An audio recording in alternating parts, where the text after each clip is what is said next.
जय श्री कृष्ण। राधे राधे। मित्रों, 22 श्लोकમાં આપણે જોયું કે ભગવાને વાત કરી કે જેમનો જે લાભ પ્રાપ્ત કરીને બીજા કોઈ વધારાના લાભને તે માનતો નથી, તતઃ અધિકમ લાભમ ન મન્યતે, માનતો નથી, કોઈ પણ એનાથી વધારાના લાભને માનતો નથી. બીજું, ગુરુના અપી દુઃખેન, ગુરુના દુઃખેન અપી, ઘણા બધા મોટા દુઃખને એની અંદર એક વખત સ્થિત થયેલો તે ઘણા દુઃખોથી પણ ન વિચાલ્યતે, એ વિચલિત થતો નથી, ગમે તેવા સંજોગો આવે તે વિચલિત નથી થતો. અને હવે ભગવાને અહીંયા આ 23મા શ્લોકમાં, 6થા અધ્યાયના 23મા શ્લોકમાં જે યોગ વિશેની અત્યાર સુધીની કદાચ આ શ્રેષ્ઠ વાત કહીએ ને તો એ કહી શકાય એવી વાત અહીં રજૂ કરી છે. અને 23મો શ્લોક ભગવાન સમજાવે છે કે તમ વિદ્યાત દુઃખ સંયોગ વિયોગમ યોગ સંજ્ઞિતમ સનિશ્ચયેન યોક્તવ્યો યોગ નિર્વિણ ચેતસા. જેમાં દુઃખોના સંયોગનો વિયોગ છે અને જેમાં દુઃખોના સંયોગનો વિયોગ છે તેને યોગ નામથી જાણવો જોઈએ, તેમને યોગ નામથી જાણવો જોઈએ. જેમાં દુઃખોના સંયોગનો વિયોગ છે તેને યોગ નામથી જાણવો જોઈએ. તે યોગ ધૈર્યશીલ અને ઉત્સાહી ચિત્તથી નિશ્ચયપૂર્વક કરવો જોઈએ. હવે જો ભગવાન શું કહે છે કે દુઃખ સંયોગ વિયોગમ, જેમાં દુઃખના સંયોગનો વિયોગ છે, જેમાં દુઃખના સંયોગનો જ વિયોગ છે, તમ યોગ સંજ્ઞિતમ, તેને યોગ નામથી જાણવો જોઈએ. તમ યોગ સંજ્ઞિતમ, તેને યોગ નામથી જાણવો જોઈએ. પછી સ એટલે તે, નિર્વિણ ચેતસા, સ પછી એક શબ્દ આપ્યો છે સ યોગ નિર્વિણ ચેતસા, તે યોગ નિર્વિણ ચેતસા ધૈર્યશીલ અને ઉત્સાહી ચિત્તથી નિશ્ચયેન યોક્તવ્ય, નિશ્ચયપૂર્વક કરવો જોઈએ. હવે ભગવાને આગળના શ્લોકમાં જે વાત કરી લાભ પ્રાપ્ત કરવાની અને મોટા બધા ઘણા બધા દુઃખોથી તેમાંથી એ વિચલિત થતો નથી. હવે અહીંયા ભગવાન યોગ વિશેની વાત કરે છે. શું વાત કરી કે આપણે જાણીએ છીએ કે જેમની સાથે ક્યારેય સંબંધ હતો નહીં, અત્યારે પણ જેમની સાથે સંબંધ છે જ નહીં, અને બીજું હવે પછી પણ જેમની સાથે આ સ્વરૂપનો સંબંધ રહેવાનો નથી, એ સંસાર અને શરીર સાથેનો સંબંધ છે ને એ દુઃખ સંયોગ છે. કેમ કે આ સંસાર છે એ સુખ અને દુઃખ આપનારો, એમની અંદર વિવિધ પ્રકારના કર્મોને કારણે પાપ અને પુણ્ય પ્રાપ્ત કરાવનારો છે. એમ જો એમની સાથેનો સંબંધ છે એ કેવો છે તો કે દુઃખનો સંયોગ છે. હવે આ સંસાર સાથે શરીર સાથેનો સંબંધ છે, એમાં કોઈક જગ્યાએ આસક્તિ હશે, કામના હશે, મમત્વ હશે. અને જ્યાં મમત્વ છે, આસક્તિ, તમને કોઈ કામ પ્રત્યે આસક્તિ છે, ફળની ઈચ્છા છે, અને જો એ ફળ પૂરું થયા પછી માની લ્યો કે તમને કામ પૂરું થયા પછી માની લ્યો કે ફળ પ્રાપ્ત નહીં થાય તો તમને દુઃખ થવાનું છે. તો આ સંસારની અંદર અને આ શરીરની અંદર શું થયું તો કે દુઃખનો સંયોગ છે. એટલે કે શરીર અને સંસાર સાથેનો સંબંધ એટલે દુઃખનો સંયોગ. હવે દુઃખનો સંયોગ છે ને તે યોગ નથી.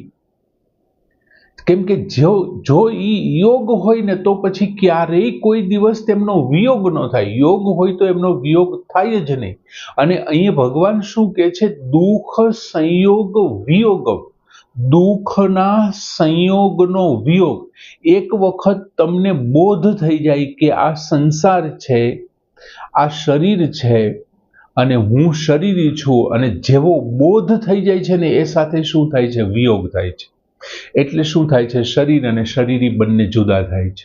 શરીરી સમજી જાય છે કે આ હું નથી, હું ખરેખર આ છું, આ બીજું કંઈક જુદું જ છે, આ સંસાર.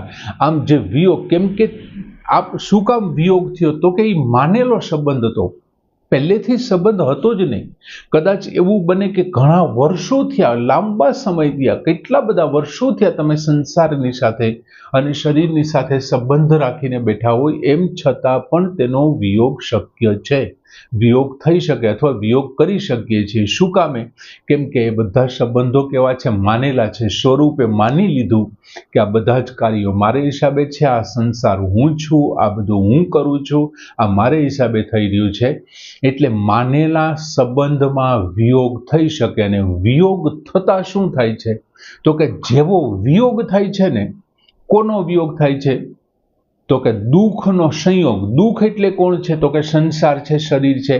એમની સાથે જે સંયોગ એટલે ભળેલું હતું, એનો જેવો વિયોગ થયો, તો ભગવાને શું કીધું? તમ યોગ સંજ્ઞિતમ.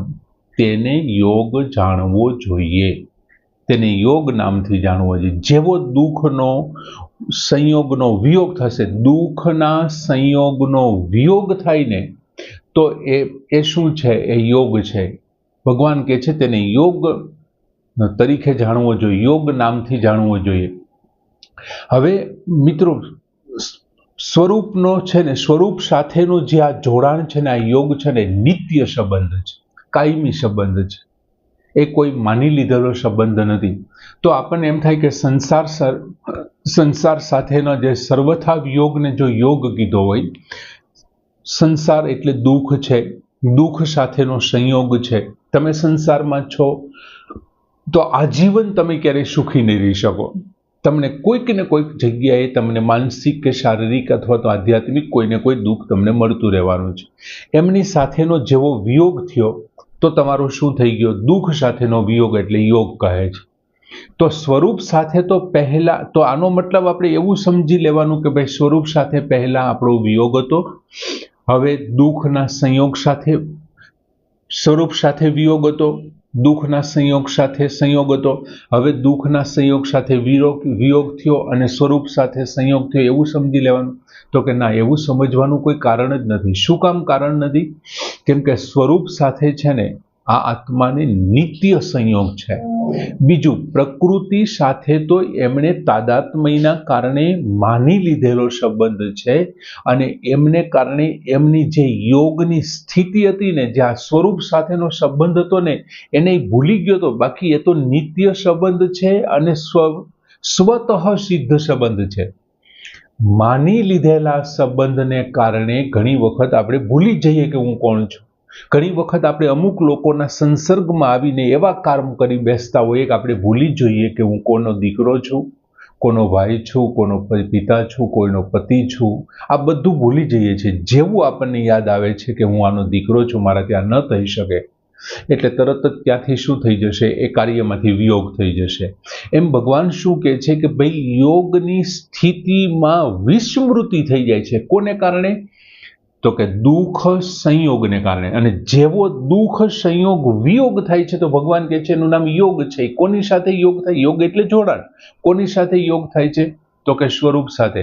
તો કે પેલા નહોતું, તો કે નિત્ય સ્વરૂપ છે, નિત્ય સંબંધ છે, નિત્ય યોગ છે, કાયમ ને માટે હતું. તો પેલા કેમ આમ થયું? તો કે એમની વિસ્મૃતિ થઈ ગઈ. અર્જુનનું પણ આ જ સ્થિતિ છે. તમે વિચાર કરો, અર્જુનને પણ ફરીથી સ્મૃતિ થાય છે. 18મા અધ્યાયના 73મા શ્લોકમાં અર્જુન પોતે કહે છે ભગવાનને કે નષ્ટો મોહ સ્મૃતિ લબ્ધા. મારો જે મોહ હતો એ નષ્ટ થઈ ગયો છે, અને મેં શું પ્રાપ્ત કરી લીધું? સ્મૃતિ લબ્ધા. મને સ્મૃતિ મળી ગઈ છે. હું કોણ છું, શું છું, એ મને ખબર પડી ગઈ. એમ જેવો દુઃખના સંયોગનો વિયોગ થાય છે અને સ્વરૂપ સાથે યોગ થાય છે, એટલે યોગ કહેવાય છે. ભગવાન કહે છે ને યોગ નામથી જાણવો જોઈએ એમ. અને એની સ્મૃતિ છે, બાકી તો નિત્ય સંયોગ જ છે. ભગવાને યોગ સંજ્ઞિતમ એટલે દુઃખના સંયોગનું નામ યોગ છે. જો યોગની વ્યાખ્યા આપી છે, કોઈ પૂછે યોગ એટલે શું, તો કે 6થા અધ્યાયના 23મા શ્લોકમાં યોગની ભગવાનની વ્યાખ્યા આપી કે દુઃખ સંયોગ વિયોગ તમ યોગ સંજ્ઞિતમ વિદ્યાત. દુઃખના સંયોગનો વિયોગ છે તેને તારે યોગ નામથી જાણવો. ત્યારે યોગ નામથી જાણવું જોઈએ. એ જ યોગ છે, એ જ યોગનું નામ છે. બીજા અધ્યાયના 48મા શ્લોકમાં ભગવાને યોગની વ્યાખ્યા શું આપી હતી? તો કે સમત્વમ યોગ ઉચ્યતે, સમતાને યોગ કહેવાય છે. અહીં ભગવાને દુઃખ સંયોગ વિયોગ એવો શબ્દ વાપર્યો, ત્યાં યોગ સમત્વમ યોગ ઉચ્યતે. હવે જો સમત્વમ યોગ ઉચ્યતે, સમતાને યોગ કહેવાય છે, સમતાને યોગ કહેવાય છે. અને અહીંયા શું કીધું કે દુઃખ સંયોગ વિયોગ યોગ સંગનિતમ વિદ્યાતમ, ત્યાં સમતાને યોગ કીધો છે. એટલે સમતા છે એ સાધ્યરૂપ સમતાનું વર્ણન છે. ત્યાં સાધ્ય, તમે સમતા સુધી સાધી લીધું તો તમે યોગ કરી નાખ્યો છે. અને અહીંયા શું છે તો કે દુઃખ સંયોગ વિયોગ, દુઃખના સંયોગનો વિયોગ થઈ જાય તો એ સાધન છે આપણું યોગ કરવા માટે. એટલે અહીંયા સાધનરૂપ ક્ષમતાનું વર્ણન છે અને ત્યાં શું હતું તો કે ત્યાં સાધ્યરૂપ ક્ષમતાનું વર્ણન છે. બાકી બંને યોગની સરસ બે વ્યાખ્યા છે. એક રીતે જોઈએ તો એક સાધનરૂપ છે અને એક સાધ્યરૂપ છે. બીજું, પતંજલિ ઋષિએ યોગ ભાષ્યમાં શું વાત કરી તો કે યોગની વ્યાખ્યા શું આપી? તો એમણે યોગની વ્યાખ્યા એવી આપી કે ચિત્ત વૃત્તિ નિરોધ ઇતિ યોગ. ચિત્તની વૃત્તિઓનો જે અટકાવ છે, હવે નિરોધ થતા થાય શું તો કે દ્રષ્ટાની સ્વરૂપમાં સ્થિતિ શું થઈ જાય? સ્થિતિ કાયમી થઈ જાય. જે દ્રષ્ટા છે, ચિત્ત વૃત્તિ નિરોધ, આપણે જોયું હતું કે નિરુદ્ધમ ચિત્તમ, જ્યારે ચિત્ત નિરુદ્ધ થાય છે ને ત્યારે એ પ્રાપ્ત કરે છે. અને એ જ વસ્તુ ભગવાન પતંજલિ આપણને બતાવે છે કે ચિત્ત વૃત્તિ નિરોધ, દ્રષ્ટાની સ્વરૂપમાં સ્થિતિ બતાવી છે અને તે સ્થિતિને અહીં યોગ કહ્યો છે. દ્રષ્ટા જ્યારે સ્વરૂપમાં બેસી જાય, દુઃખના સંયોગનો વિયોગ થઈ જાય અથવા તો ક્ષમતા પ્રાપ્ત કરી લે ત્યારે આ યોગ થઈ જાય. ત્રણેય વ્યાખ્યાઓ એકાબીજાની સમતલ જ છે, એકદમ સમાન જ છે, બાકી બીજું કંઈ ફેરફાર છે નહીં. હવે પછી ભગવાન શું કહે છે? સનિશ્ચયેન યોક્તવ્ય, સયોક્તવ્ય તે કરવું જોઈએ. સયોગ નિશ્ચયેન નિર્વીણ ચેતસા. હવે ધૈર્યશીલ, નિર્વીણ ચેતસા એટલે ધૈર્યશીલ અને ઉત્સાહી ચિત્તથી. બીજું મિત્રો, ધૈર્યશીલ, એક તો તમને એવું ક્યારેય ન થવું જોઈએ કે મારે આટલા દિવસો વીયા ગયા હજી મને આમાં સફળતા મળી, આટલા મહિનો વીયા ગયા હજી મને સફળતા ન મળી, આટલા વર્ષો વીયા ગયા મને સફળતા ન મળી. ગમે તેટલા દિવસો જાય, કલાકો, સપ્તાહ જાય, ગમે તેટલા વર્ષો જાય ને ગમે તેટલા જન્મ જાય, પણ મારે યોગનો પ્રાપ્ત કરવો છે ને કરવો છે. મારે સ્વરૂપમાં સ્થિત થવું છે. આવું ચિત્ત હોવું જોઈએ. નિર્વણ ચેતસા એટલે કે નિશ્ચયપૂર્વક ધૈર્યશીલ, ધીરજ રાખવાનું છે. ભલે ગમે તેવા દુઃખ આવે, ગમે તેવા દુઃખને હું સહન કરી લઈશ, પણ મારે જોઈએ છે. એક તો એ ધીરજ હોવી જોઈએ અને બીજું કેવું? ઉત્સાહ હોવો જોઈએ. થાકીને કંટાળીને એમ નથી યોગ કરવાનો. ઉત્સાહથી મને આજે તો મળી જ જશે, આજે મારે એમનું સાથે મિલન થશે, આજે હું ત્યાં પહોંચી જ જવાનો છું જ્યાં મારે પહોંચવું છે. આવી રીતથી નિશ્ચયન, બીજું નક્કી કરી નાખવાનું છે કે ગમે તે થાય, કદાચ એમના જેટલા દુઃખ પડે કેમ નથી પડતા યાર, ગમે તે થાય મારે આ કરવું છે તો કરવું જ છે. આમ સતત આવું વિચારી નિશ્ચયપૂર્વક અભ્યાસ કરે ને તો એ યોગ પ્રાપ્ત થાય છે. ગમે તે થાય પણ મારે આ કરવું છે તો યોગ પ્રાપ્ત થાય. બીજું, ધીરજ રાખવાનું છે, નિશ્ચયપૂર્વક કરવાનું છે. ગમે તેટલા દિવસો, મહિના કે ગમે તેટલા ભવ વીતી જાય પણ આ કરવું છે, વાત પાકું. આમ બહુ સરસ મજાની વ્યાખ્યા યોગની આપી કે તમ વિદ્યાત દુઃખ સંયોગ વિયોગમ યોગ સંગનિતમ સ નિશ્ચયેન યોક્તવ્ય યોગ નિર્વીણ ચેતસા. પૂર્ણ કરીએ. જય શ્રી કૃષ્ણ.